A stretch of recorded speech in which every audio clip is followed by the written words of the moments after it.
പവിത്രം സീരിയലിന്റെ latest episode review ആണ് പറയുന്നത്. ശ്രീജേച്ചിയുടെ ബിസിനസ് സംരംഭങ്ങളെക്കുറിച്ചുള്ള വർത്തമാനങ്ങൾ കേട്ട് അസൂയയുടെ കനലുകൾ ഉള്ളിലൊലിപ്പിച്ചുകൊണ്ട് നിൽക്കുകയായിരുന്നു പലരും. എന്നാൽ വിക്രമിന്റെ മനസ്സ് മറ്റൊരിടത്തായിരുന്നു. ചുറ്റും നടക്കുന്നതൊന്നും തന്നെ അയാൾ ശ്രദ്ധിക്കുന്നുണ്ടായിരുന്നില്ല. അയാളുടെ ഉള്ളിൽ അപമാനത്തിന്റെ ഒരു അഗ്നിപർവ്വതം പുകയുന്നുണ്ടായിരുന്നു. വിക്രം പതിയെ ഷോപ്പിലേക്ക് നടന്നു. അവിടെ പ്രിൻസ് എന്തോ ജോലിയിൽ മുഴുകിയിരിക്കുകയായിരുന്നു. വിക്രമിന്റെ മുഖത്തെ ഇരുണ്ട ഭാവം കണ്ട് പ്രിൻസ് അമ്പരന്നു. എന്തുപറ്റി വിക്രം? മുഖത്ത് വല്ലാത്തൊരു വിഷമം പോലെ പ്രിൻസ് ചോദിച്ചു.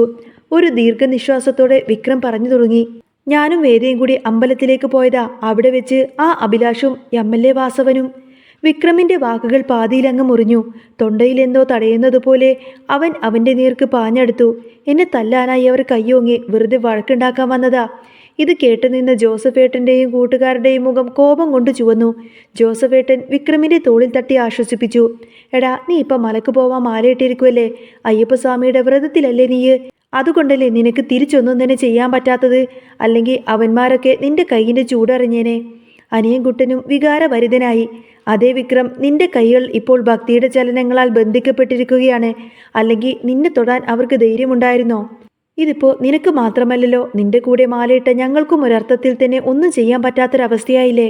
ജോസഫ് അല്പം ആലോചിച്ചതിന് ശേഷം പറഞ്ഞു. ഇതേതായാലും അങ്ങനെ വെറുതെ വിട്ടാലൊന്നും പറ്റില്ല.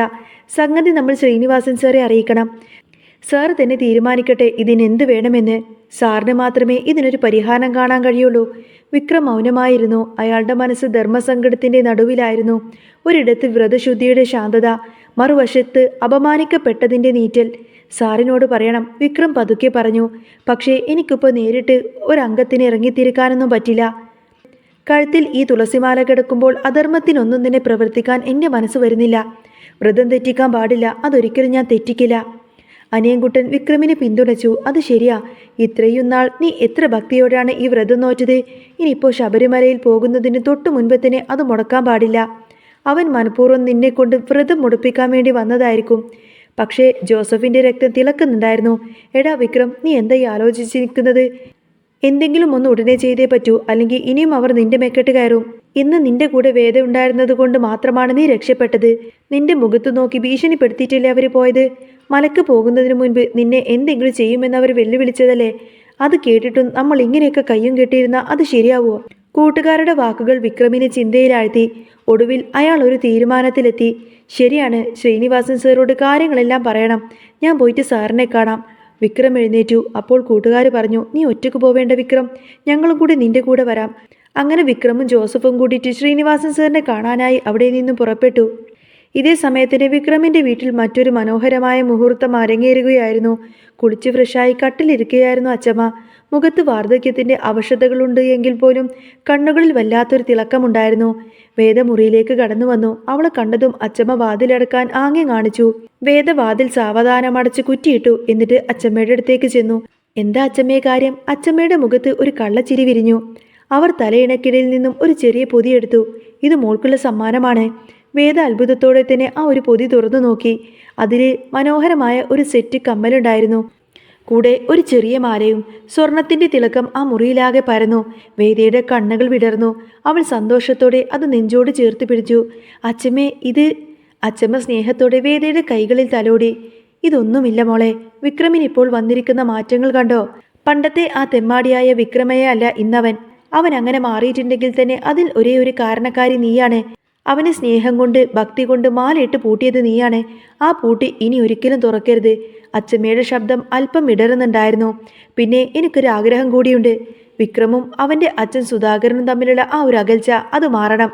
അവർ തമ്മിലുള്ള പിണക്കം തീർക്കാൻ മോൾക്ക് മാത്രമേ കഴിയൂ. അതിനുള്ള ചില സൂത്രപ്പണികൾ ഞാൻ പറഞ്ഞു തരാം. വേദയുടെ കണ്ണുകൾ നിറഞ്ഞു.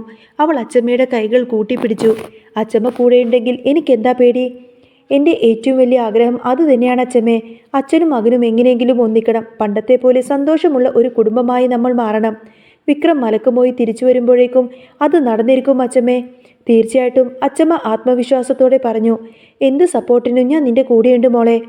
അങ്ങനെ അല്പസമയത്തിനു ശേഷം വേദയും ശ്രീജയും കൂടി ബാങ്കിലേക്ക് പോയി. ചിട്ടി പിടിച്ച പണം കൈപ്പറ്റാനായിരുന്നു ആ യാത്ര. പണം വാങ്ങി പുറത്തിറങ്ങിയപ്പോൾ ശ്രീജയുടെ നിയന്ത്രണം വിട്ടു. അവളുടെ കണ്ണുകളിൽ നിന്നു കണ്ണുനീർ ധാരധാരയായി ഒഴുകി. വേദ, ശ്രീജ വിതുമ്പിക്കൊണ്ട് വിളിച്ചു. ഇത്രയും വലിയൊരു തുക എൻ്റെ കയ്യിൽ ജീവിതത്തിൽ ആദ്യമായിട്ടാണ്. എനിക്കിത് വിശ്വസിക്കാൻ പറ്റുന്നില്ല. എന്നെപ്പോലെ കഷ്ടപ്പെടുന്ന ഇല്ലായ്മകൾ മാത്രം അറിഞ്ഞ ഒരു പെണ്ണിന് ഇതെത്ര വലിയ കാര്യമാണെന്ന് നിനക്കറിയില്ല മോളെ. വേദ പുഞ്ചിരിച്ചുകൊണ്ട് ശ്രീജയെ നോക്കി. എന്താ ശ്രീജേച്ചി ഇത്? കരയാണോ? സന്തോഷിക്കല്ലേ വേണ്ടത്? ശ്രീജ കണ്ണുനീര് തുടച്ചു. ഇത് ആനന്ദ കണ്ണീരാണ് മോളെ. ഇതിനെല്ലാം ഞാൻ നന്ദി പറയേണ്ടത് നിന്നോടാണ്. വാക്കുകൾ കൊണ്ട് തീർക്കാൻ പറ്റുന്ന കടപ്പാടല്ല ഇത്. എന്നാലും എൻ്റെ മനസ്സിൻ്റെ സമാധാനത്തിന് പറയുക. വേദ ശ്രീജയുടെ തോളിൽ കൈയിട്ടു. നന്ദിയൊന്നും വേണ്ട ചേച്ചി, ഇനി നമുക്ക് മുന്നോട്ട് പോവാം. ഈ പണം വെറുതെ കളയരുത്. നാളെ തന്നെ നമുക്ക് ബിസിനസ് തുടങ്ങണം. ആ പണം കൊണ്ട് കടങ്ങളൊക്കെ തീർക്കണം. ബിസിനസ് വളർത്തി വലുതാക്കണം. ചേച്ചി ആഗ്രഹിച്ചതുപോലെ തന്നെ അപ്പുമോളെ ഇങ്ങോട്ടേക്ക് ഇവിടെ കൊണ്ടുവരണം. അവളെ രാജകുമാരിയെ പോലെ വളർത്തണം. നല്ലൊരു ജീവിതം പടുത്തുയർത്തണം. വേദയുടെ വാക്കുകൾ ശ്രീജയ്ക്ക് പുതിയൊരു ഊർജ്ജം നൽകി. അവൾ വേദയെ കെട്ടിപ്പിടിച്ചു. രണ്ട് സ്ത്രീകളുടെയും ആത്മാർത്ഥമായിട്ടുള്ള സ്നേഹവും പ്രതീക്ഷയും അവിടെ പ്രകടമായിരുന്നു. പിന്നീട് വിക്രമിന്റെ ബൈക്ക് ശ്രീകാര്യം ശ്രീനിവാസന്റെ വീടിന്റെ ഗേറ്റ് കടന്നു. വിക്രമിനൊപ്പം ജോസഫും ഉണ്ടായിരുന്നു. ശ്രീനിവാസൻ അവരെ കാത്തിരിക്കുകയായിരുന്നു. മുഖത്ത് പതിവ് പോലെ തന്നെ ഗൗരവം. വാ വിക്രം, ശ്രീനിവാസൻ അകത്തേക്ക് ക്ഷണിച്ചു. ഞാൻ അറിഞ്ഞു നീയും ആ അഭിലാഷം തമ്മിൽ എന്തോ പ്രശ്നമുണ്ടായെന്ന് വിക്രം ആദരവോടെ പറഞ്ഞു. സർ, ഞാനും വേദയും അമ്പലത്തിൽ പോയി പണകുകയായിരുന്നു. ഞാൻ അങ്ങോട്ടേക്ക് പോയി വഴക്കുണ്ടാക്കിയതൊന്നുമല്ല. അവർ വണ്ടി തടഞ്ഞു നിർത്തി എന്നെ അടിക്കാൻ വന്നു. അപ്പോഴാണ് വേദ ഇടക്ക് കയറിയത്. വാസവൻ MLA അഭിലാഷിനെ തടഞ്ഞില്ലായിരുന്നുവെങ്കിൽ ആ അടി കൊള്ളേണ്ടത് വേദക്കായിരുന്നു. വിക്രമിൻ്റെ ശബ്ദത്തിൽ രോഷം നുരഞ്ഞു പൊങ്ങി. അവൻ കുറേ വെല്ലുവിളിച്ചു. സർ, ഞാൻ മലക്ക് പോകുന്നതിന് മുൻപ് എന്നെ എന്തോ ചെയ്യുമെന്നൊക്കെ. ശ്രീനിവാസൻ സർ അത് കേട്ട് പുച്ഛത്തോടെ എന്ന് ചിരിച്ചു. എന്നിട്ട് നീ അത് കേട്ട് അടങ്ങി നിന്നോ? അവന് തക്കതായ മറുപടി അങ്ങ് കൊടുത്തുകൂടായിരുന്നോ വിക്രം? കയ്യും കെട്ടി നോക്കി നിന്നു കഴിഞ്ഞാൽ അവർ വീണ്ടും തലയിൽ കയറും. വിക്രം നിസ്സഹായതയോടെ പറഞ്ഞു. സർ, എനിക്കിപ്പോൾ ഒന്നും ചെയ്യാൻ പറ്റില്ലല്ലോ. ഞാൻ വ്രതത്തിലാണ്. മാലയിട്ടിരിക്കുമ്പോൾ അക്രമത്തിന് മുതിർന്നാൽ അത് അയ്യപ്പനോട് ചെയ്യുന്ന തെറ്റായിരിക്കും. ശ്രീനിവാസൻ സർ ഒന്നും മിണ്ടാതെ കസേരയിൽ അങ്ങ് ചാഞ്ഞിരുന്നു. അയാളുടെ കണ്ണുകളിൽ വക്രത മിന്നിമറഞ്ഞു. വിക്രം, വ്രതം എന്നും പറഞ്ഞ് അനങ്ങാതെ ഇരുന്നു കഴിഞ്ഞാൽ കാര്യങ്ങളൊക്കെ കൈവിട്ടു പോവും. അടിച്ചവനെ തിരിച്ചടിക്കണം, അതാണ് നിയമം. എങ്കിലേ അവർ അടങ്ങിയിരിക്കൂ. ഞാൻ പറഞ്ഞല്ലോ സോർ, വിക്രം ഉറച്ച ശബ്ദത്തിൽ പറഞ്ഞു. മല ചവിട്ടി തിരികെ വരുന്നതുവരെ തന്നെ എല്ലാം സഹിക്കാൻ ഞാൻ തയ്യാറാണ്. വെറുതെ പ്രശ്നമുണ്ടാക്കി എൻ്റെ വ്രതം മുടക്കാൻ ഞാൻ ആഗ്രഹിക്കുന്നില്ല. അവരുടെ ലക്ഷ്യം അതുതന്നെയാണ്. അതിന് ഞാൻ നിന്നു കൊടുക്കണോ? ശ്രീനിവാസൻ സാറ് പെട്ടെന്ന് തന്ത്രമങ്ങ് മാറ്റി. ശരി വിക്രം, നിന്റെ ഭക്തിയെ ഞാൻ മാനിക്കുന്നു. നിനക്കൊന്നും സംഭവിക്കില്ല, അത് ഞാൻ നോക്കിക്കോളാം. നീ നേരിട്ടൊന്നിനും പോവണ്ട. പക്ഷേ അഭിലാഷിനെ വെറുതെ വിടാനൊന്നും പറ്റില്ല. എൻ്റെ പിള്ളേരെ ഞാൻ വിടാം. അവർ അവനെ കൈകാര്യം ചെയ്തോളും. MLAയുടെ ബലത്തിൽ അവൻ നിന്റെ നേർക്ക് വരുന്നത് എത്രാമത്തെ തവണയാണ്? ഇനിയും അത് അനുവദിക്കാൻ പറ്റില്ല. വിക്രം കുറച്ചു നേരം ഒന്ന് മൗനമായി നിന്നു. ശ്രീനിവാസൻ സാറിനെ എതിർക്കാനൊന്നും വിക്രമിന് കഴിയില്ലായിരുന്നു. സർ, സാറിൻ്റെ ഇഷ്ടം പോലെ ചെയ്തോളൂ, ഞാനൊന്നും പറയുന്നില്ല. വിക്രം അങ്ങനെ അവിടെ നിന്നും ഇറങ്ങിപ്പോന്നു. വിക്രം പോയതും ശ്രീനിവാസന്റെ മുഖത്തെ ഭാവം മാറി. അയാൾ ക്രൂരമായി ഒന്ന് ചിരിച്ചു. അവിടേക്ക് ഭാര്യ സുധ കടന്നു വന്നു. എന്താ ഏട്ടാ വിക്രം പറഞ്ഞത്? സുധ ചോദിച്ചു. ശ്രീനിവാസൻ സാർ അന്നേരം ചിരിയോടെ പറഞ്ഞു. വിക്രമിന്റെ വ്രതം തെറ്റിക്കാൻ അവൻ കണ്ടുപിടിച്ച മാർഗം നന്നായി. പക്ഷേ എന്നെക്കൊണ്ട് പറ്റാത്തത് അവരെ കൊണ്ട് പറ്റട്ടെ. എന്താ എന്താ ഏട്ടൻ്റെ മനസ്സിൽ? സുധ സംശയത്തോടെ ചോദിച്ചു. പ്രശ്നങ്ങൾ തുടങ്ങാൻ പോകുന്നതേയുള്ളൂ സുധേ, ശ്രീനിവാസൻ ഗൂഢമായി പറഞ്ഞു. ഞാൻ തിരി കൊളുത്ത് വിട്ടെന്നേയുള്ളൂ. അത് ആളി കത്തിക്കോളും. ആ തീ അണക്കാൻ ഒടുവിൽ വിക്രം തന്നെ ഇറങ്ങേണ്ടി വരും. നീ നോക്കിക്കോ, ഇത് വിക്രമിനെ ജയിലിലേക്ക് കയറ്റാനുള്ള എൻ്റെ തുറുപ്പ് ചീട്ടാണ്. വിക്രം മലക്ക് പോകില്ല. ആ വ്രതം പാതി വഴിയിൽ മുടങ്ങും. ശ്രീനിവാസന്റെ ചിരി വീടിനുള്ളിൽ തന്നെ മുഴങ്ങി. വിക്രം വീട്ടിൽ തിരിച്ചെത്തി. വേദ അമ്പലത്തിൽ പോവാനായി ഒരുങ്ങി നിൽക്കുകയായിരുന്നു. സന്ധ്യയുടെ ശാന്തതയിൽ അവൾ അമ്പലത്തിലേക്ക് നടന്നു.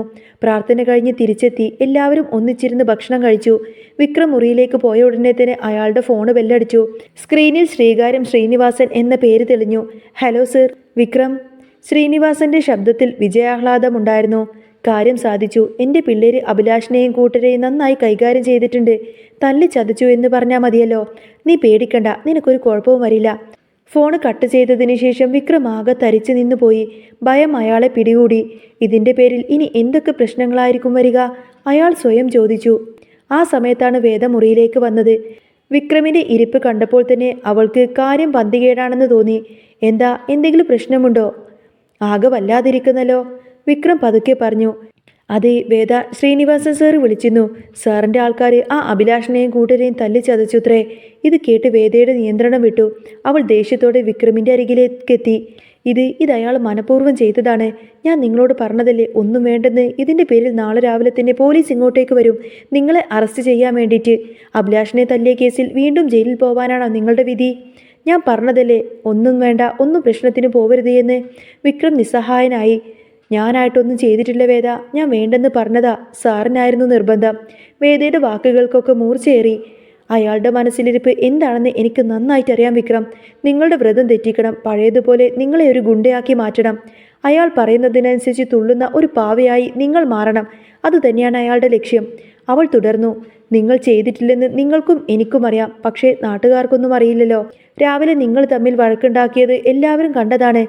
നിങ്ങളൊരു മുൻ ഗുണ്ടയാണെന്ന് എല്ലാവർക്കും അറിയാം. അപ്പോൾ അഭിലാഷിന് എന്ത് സംഭവിച്ചാലും അത് ചെയ്തത് വിക്രമാണെന്നേ എല്ലാവരും വിശ്വസിക്കുള്ളൂ. ആ ഇൻസ്പെക്ടർ സാബു നിങ്ങളെ കിട്ടാൻ കാത്തിരിക്കുകയാണ്. ഈ ഒരൊറ്റ കാരണം മതി നിങ്ങളെ പിടിച്ചുകൊണ്ട് പോവാൻ.